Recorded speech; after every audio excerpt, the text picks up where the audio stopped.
When Trump threatened to make Canada the 51st state, most world leaders saw it as typical bombast, but Mark Carney saw something else, the perfect opportunity to destroy Trump's credibility while positioning himself as the defender of Canadian independence. What happened next was political theater at its most brilliant. The threat that was supposed to intimidate Canada instead ignited the most powerful nationalist movement in Canadian history. Within 72 hours, Carney had transformed from a struggling new prime minister into the symbol of resistance against American imperialism. And the most remarkable part, Trump never realized he had been completely outmaneuvered. This is the inside story of how one careless threat from Donald Trump gave Mark Carney everything he needed to crush his political opponents, unite his country, and turn Canada into America's most dangerous adversary. By the end of this, you'll understand how Carney used Trump's own words as a weapon against him, because sometimes the greatest victories come gift-wrapped by your enemies. January 15th, 2025, Mark Carney sat in his office in the East Bloc, staring at intelligence reports that painted a grim picture. 3 weeks into his premiership, his approval ratings were stuck at 48%. The conservative opposition, led by Pierre Poilievre, was relentlessly attacking his economic policies. Internal Liberal Party polls showed growing concern that Carney's technocratic approach wasn't connecting with ordinary Canadians. But Trump was about to solve all of Carney's problems with a single tweet.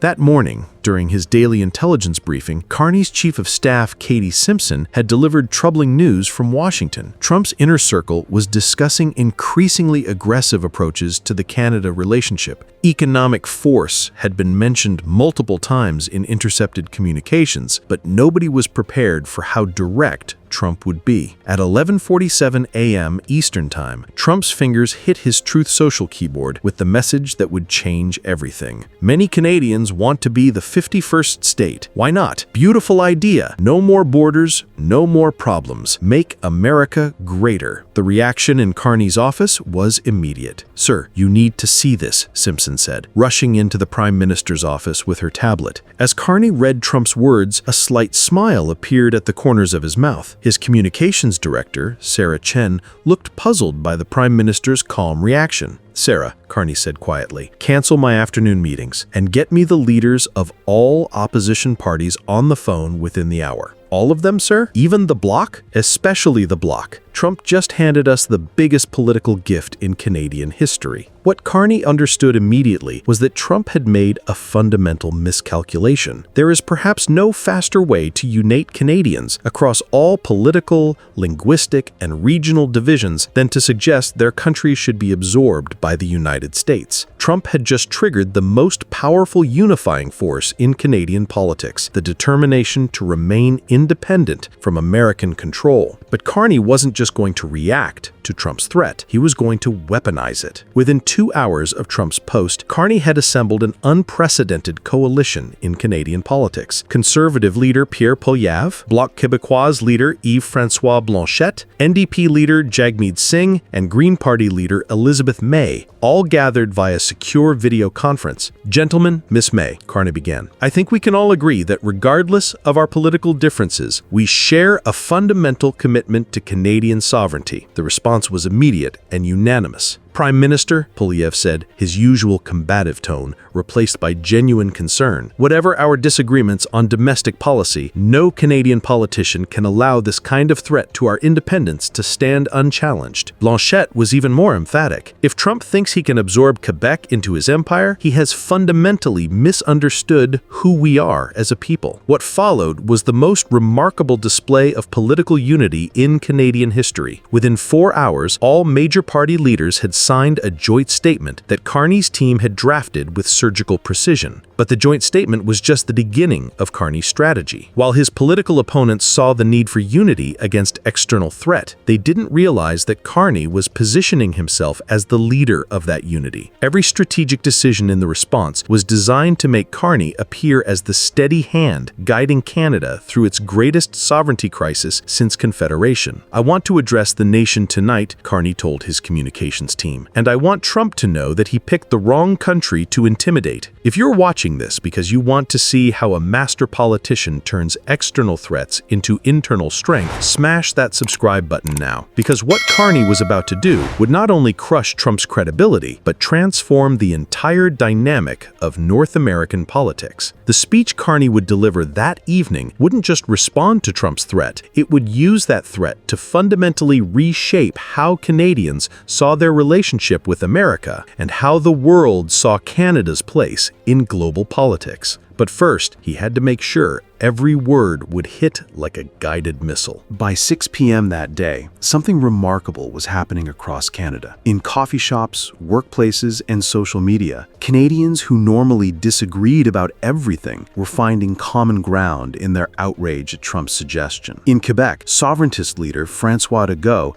held a press conference declaring that Quebec will never be anyone's 51st anything. In Alberta, Premier Danielle Smith, typically friendly to American conservative politics, called Trump's comments completely unacceptable. In British Columbia, Premier David Eby announced that the province would review all economic ties with American companies until Trump clarified his position.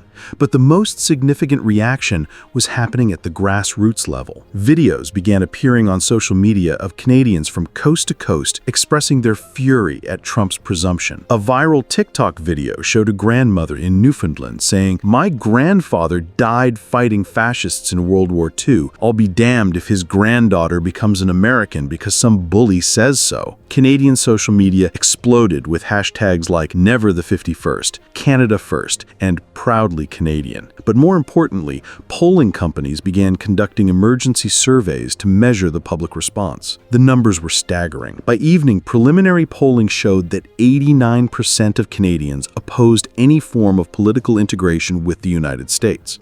More significantly for Carney, his approval rating had jumped 15 points in a single day. This was exactly what Carney had anticipated.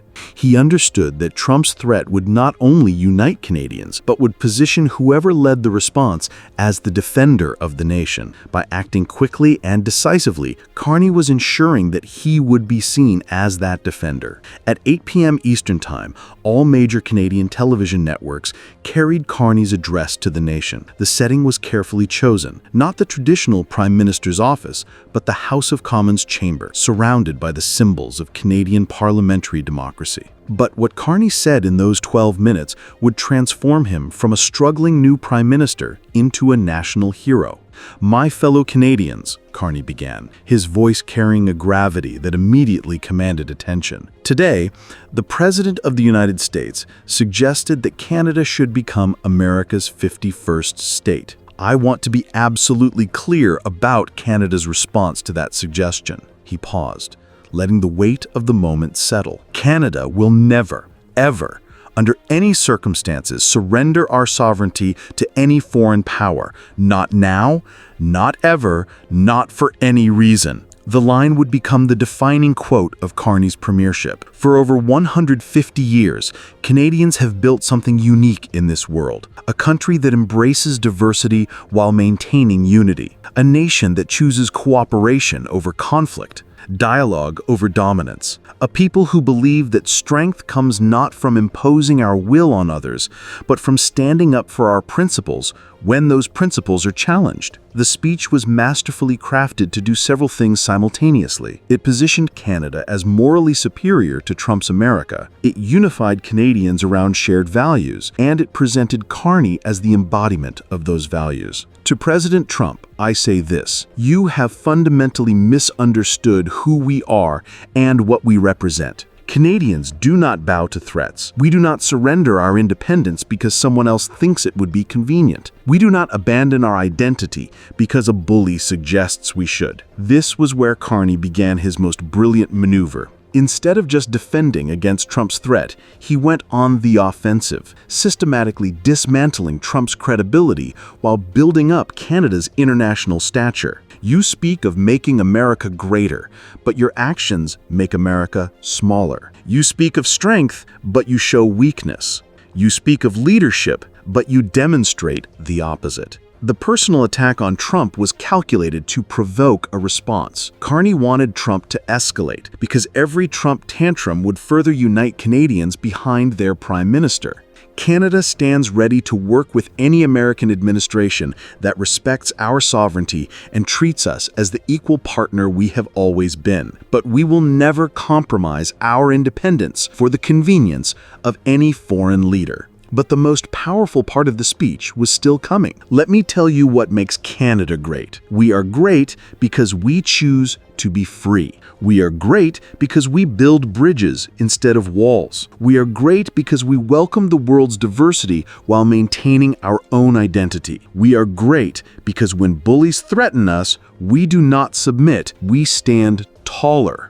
Trump's response came faster than anyone expected. Within an hour of Carney's speech, Trump was on Truth Social, posting a series of increasingly unhinged messages that played directly into Carney's strategy. Failing PM Carney doesn't understand that Canada needs the United States. Without us, they are nothing. Weak leader, weak country. The posts were exactly what Carney had hoped for. Each Trump tantrum further reinforced the narrative that Carney was the mature leader standing up to an unhinged bully. Canadian polling showed that every Trump attack actually increased support for Carney and decreased Canadian approval of the United States. Many Canadians have called me to say they want to be the 51st state. Carney is ignoring his own people. Sad. The claim was demonstrably false, and Canadian media immediately began fact-checking Trump's statements. When no evidence could be found of Canadians wanting statehood, it further damaged Trump's credibility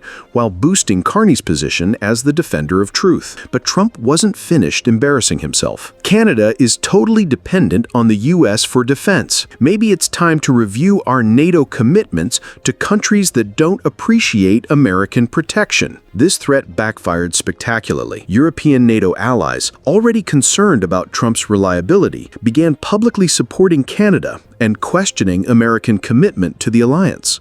What Trump intended as a threat to Canada became a threat to his own international relationships. Meanwhile, Carney's response was measured and statesmanlike, designed to highlight the contrast between his leadership and Trump's chaos. Canada has been America's most reliable ally for over a century. We have stood with America in every major conflict, from World War I to Afghanistan. We have shared intelligence, coordinated defense, and protected each other's interests. That partnership has been based on mutual respect between sovereign equals. If President Trump no longer values that partnership, Canada will adjust accordingly. The phrase, "Canada will adjust accordingly," sent shockwaves through Washington. American defense officials realized that losing Canadian cooperation would severely damage American security capabilities. Canada provided crucial intelligence on threats from the Arctic, served as a buffer against Russian influence, and offered strategic depth for North American defense. But Carney wasn't just threatening to withdraw cooperation. He was positioning Canada as the reasonable party being forced to reconsider its relationship with an unreliable partner. Within 48 hours of Trump's initial threat, the international reaction was overwhelmingly supportive of Canada and critical of Trump's imperial presumptions.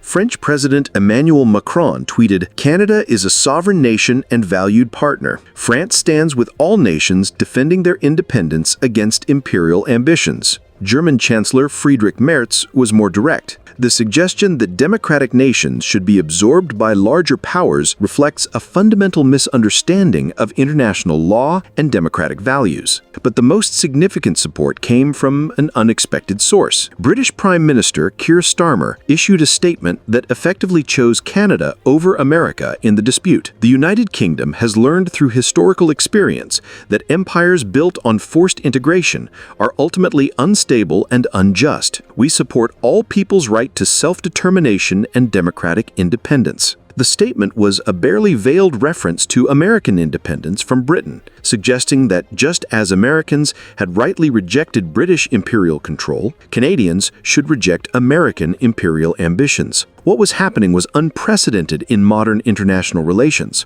America's closest allies were openly supporting another nation against American pressure. For the first time since World War II, the Western alliance was fracturing along lines that didn't favor the United States. Carney had successfully internationalized the dispute, transforming it from a bilateral Canada-US issue into a global question about imperial overreach versus democratic independence. Every international statement supporting Canada further enhanced Carney's stature while diminishing Trump's credibility. But the most devastating international reaction came from an analysis published by The Economist. Trump's casual suggestion that Canada become America's 51st state reveals the imperial mindset that has alienated allies and undermined American soft power. In threatening Canadian sovereignty, Trump has inadvertently created a powerful symbol of resistance to American hegemony. The impact of Trump's threat on Canadian domestic politics was immediate and transformative.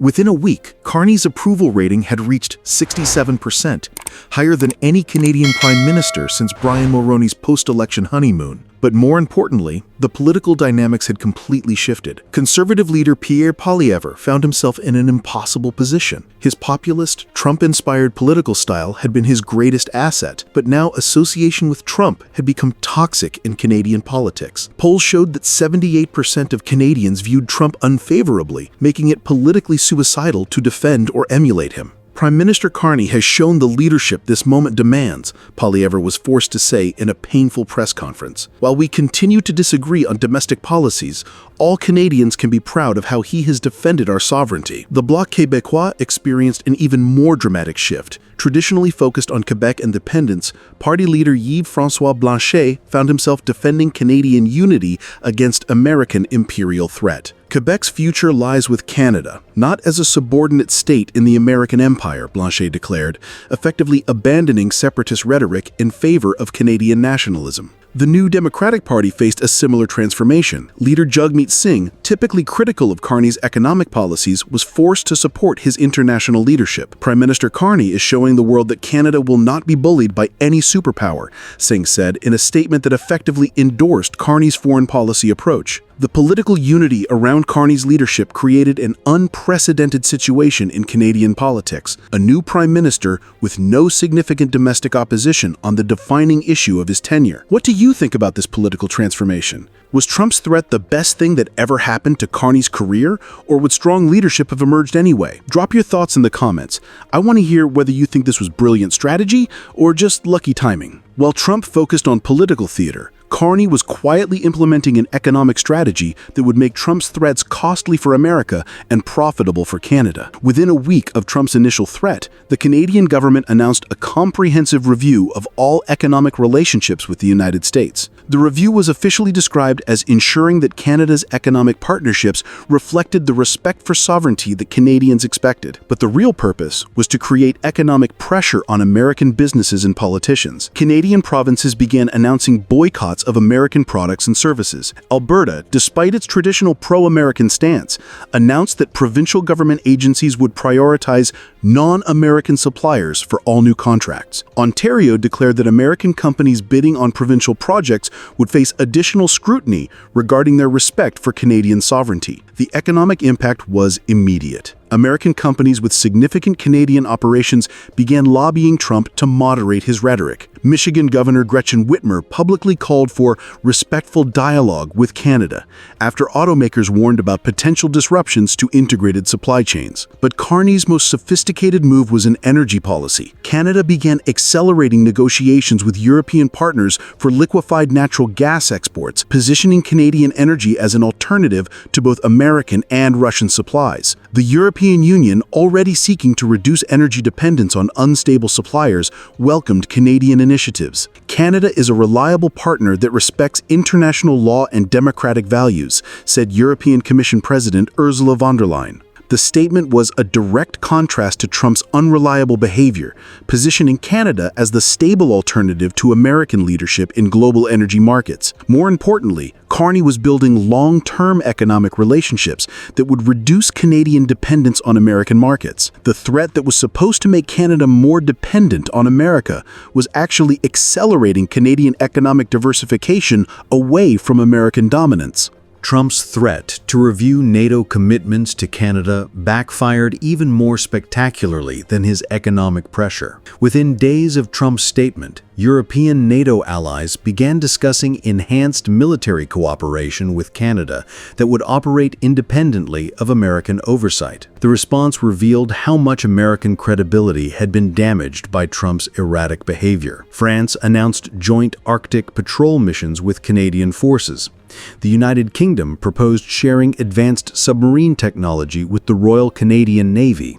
Nordic countries invited Canada to participate in regional defense exercises that had previously been limited to European partners. Most significantly, Germany suggested that NATO's Article 5 collective defense provision should be reinterpreted to ensure that threats from any source, including alliance members, would be collectively resisted. NATO exists to defend democratic values and territorial sovereignty, said German Defense Minister. Those principles apply regardless of who threatens them. The statement was a barely concealed warning that European NATO members would defend Canada even against American pressure. For Trump, who had already alienated European allies with demands for higher defense spending and criticism of NATO's value, the response was devastating. His threat to abandon Canada had instead resulted in European allies threatening to abandon America if it continued imperial behavior toward democratic partners. American military officials were horrified by the implications.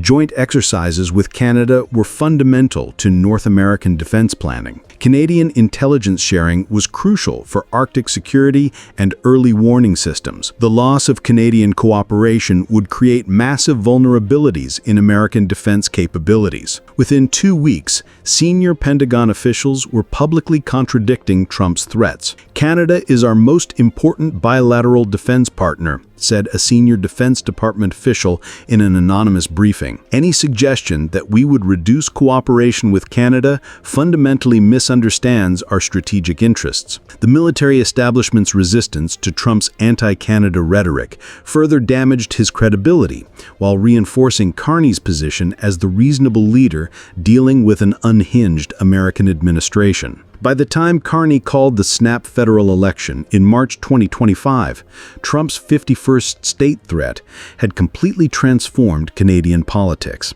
What should have been a challenging election for a new prime minister with limited political experience became a referendum on Canadian independence versus American subordination. The campaign was unlike anything in Canadian political history. Instead of the traditional focus on healthcare, economy, and regional interests, the central issue was national sovereignty. Carney campaigned as the defender of Canadian independence, while opposition parties struggled to differentiate themselves on an issue where they fundamentally agreed with the government. Conservative leader Pierre Poilievre found himself constantly asked about his previous admiration for Trump's political style. His attempts to distance himself from Trump while maintaining populist appeal satisfied no one, and his campaign never recovered momentum. The Bloc Québécois faced an existential crisis.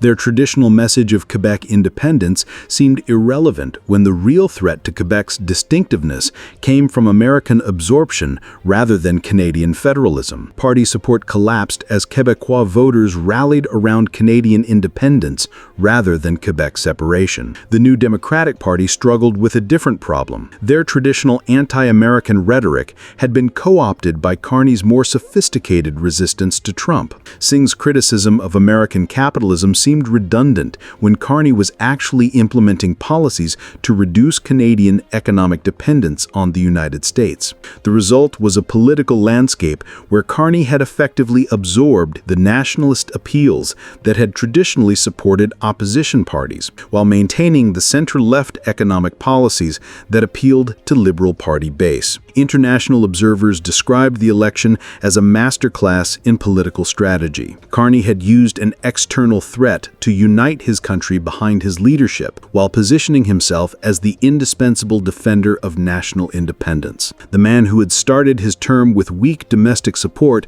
had transformed into an unassailable national leader. On election night, as results showed the Liberal Party winning a decisive majority government, Carney's victory speech was broadcast live around the world. The message was clear. Democracy could defend itself against imperial threats, and leaders who stood up for their people's independence would be rewarded with their trust. 6 months after the election, the full scope of how Trump's threat had backfired became apparent. Far from weakening Canada or forcing submission to American pressure, the 51st state crisis had strengthened Canada and weakened American influence throughout the democratic world. Canada had emerged as a symbol of successful resistance to imperial pressure. The Canadian model of principled but measured response to superpower threats became a template for other middle powers dealing with American, Chinese, or Russian pressure. Australia referenced Canadian strategies in dealing with Chinese economic coercion. European nations cited Canadian precedents when resisting American trade demands. More importantly for global politics, the crisis had demonstrated that American threats were no longer automatically effective. For decades, the threat of American displeasure had been sufficient to modify the behavior of most allied nations, but Canada's successful resistance showed that such threats could be turned into political assets by skilled leaders. The economic consequences were equally significant. Canadian diversification away from American economic dependence accelerated beyond anyone's projections. Trade with European partners increased by 35% in the year following the crisis. Energy exports to Asia expanded dramatically as countries sought alternatives to politically unreliable suppliers. The Canadian dollar strengthened against the US dollar as international investors saw Canada as a more stable and predictable partner than Trump's America. Canadian government bonds began trading at lower interest rates than comparable American securities, reflecting greater confidence in Canadian political and economic stability. But perhaps the most important consequence was psychological. The crisis had fundamentally changed how Canadians saw themselves in relation to the United States. For generations, many Canadians had viewed America as the dominant partner in an unequal relationship. Trump's imperial threats had shattered that psychology, replacing it with a new confidence in Canadian independence and capability. Public opinion polls showed that Canadians now viewed their country as America's equal rather than its junior partner. More significantly, they viewed Carney as the leader who had made that equality a reality through skilled resistance to American pressure. In his private memoirs, which would not be published until after his retirement from politics, Carney later revealed the full scope of his strategy during the 51st state crisis. Trump's threat was the greatest gift any Canadian prime minister had ever received, he wrote. In a single moment, he had united my country behind my leadership, while simultaneously damaging his own credibility with our mutual allies. But the most remarkable revelation was that Carney had anticipated exactly this kind of threat. During his transition to power, Carney's team had conducted strategic planning exercises for various scenarios involving Trump's unpredictable behavior. One scenario, labeled imperial overreach, had specifically contemplated how to respond if Trump made explicit threats to Canadian sovereignty. The response plan had been developed months before Trump's actual threat, including the joint opposition statement, the national address, the international outreach, and the economic diversification initiatives. When Trump's threat materialized, Carney's team simply implemented a pre-planned strategy. We knew that Trump's psychology made him incapable of resisting escalation when challenged, Carney wrote. By responding to his threat with principled defiance rather than submissive negotiation, we guaranteed that he would continue making statements that damaged his position while strengthening ours. The strategy had been designed not just to resist Trump's pressure, but to use that pressure to transform Canadian politics. By positioning himself as the defender of Canadian independence against American imperialism, Carney had claimed the most powerful narrative in Canadian political culture. Every subsequent Trump threat or tantrum had reinforced that narrative while weakening opposition parties who couldn't compete with his claim to nationalist leadership. The beautiful thing about the strategy was that it required Trump to cooperate in his own defeat, Carney reflected. Every time he tried to pressure Canada, he actually strengthened the Canadian leader who was resisting him. It was political jujitsu at its most effective. 2 years after Trump's initial 51st state threat, the complete reversal of the intended dynamic had become undeniable. What was supposed to weaken Canada and force submission to American demands had instead strengthened Canada and weakened American influence throughout the democratic world. Carney had not only survived Trump's pressure, but had used it to become one of the most respected leaders on the global stage. International surveys consistently ranked him among the most trusted world leaders, while Trump's credibility continued to decline among allied nations. The Canadian model of principled resistance to superpower pressure had been adopted by leaders across the democratic world. More importantly for Canadian politics, Carney had achieved something that few prime ministers in Canadian history had managed. He had fundamentally altered the relationship between Canada and the United States on terms favorable to Canada. The traditional dynamic of Canadian deference to American preferences had been replaced by a relationship of genuine equals,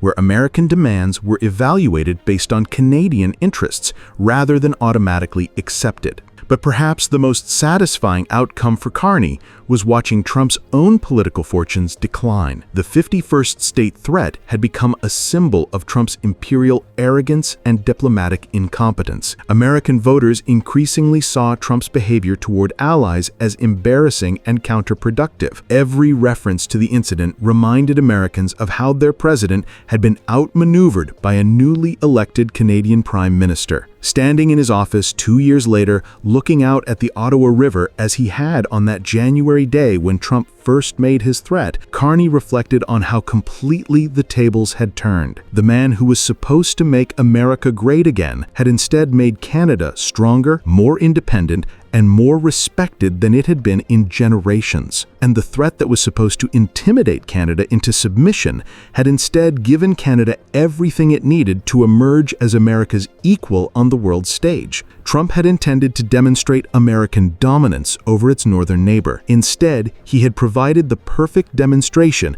of how skilled leadership could turn external threats into internal strength, foreign pressure into domestic unity, and imperial arrogance into democratic triumph. The 51st state threat hadn't just backfired, it had spectacularly backfired in ways that fundamentally altered the balance of power in North America and provided a template for democratic resistance to authoritarian pressure around the world. And the beautiful part was that Trump still didn't understand what had happened to him.